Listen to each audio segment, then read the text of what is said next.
إلى جاونا وحدين من الصحراء الغربية كاملة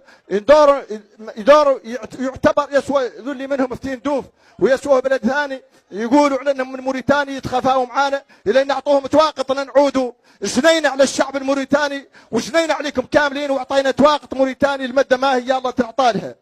ويدوروا يجونا وحدين من شرق الجزائر يتخفاوا معانا ساكنين فم قبائلهم اللي هما هون في موريتانيا ويقولون انهم من موريتانيا ويفرض علينا اعطائهم ويعطونا تواقط موريتاني ولين نعطاو لهم تواقط موريتاني تعود جنايه على الموريتاني الثانيين وغير لا اعلن بمفهوم الدول كلهم من دوله ثانيه وكلهم يا الله يجبر لا تواقط الدوله اللي هو فيها.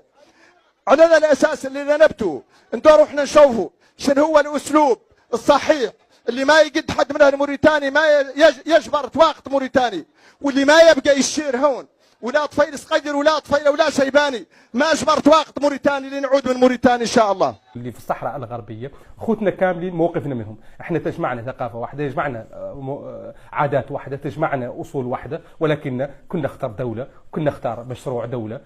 وتبارك معاه، وبالتالي كلها عنده الياته وشروطه الخاصه.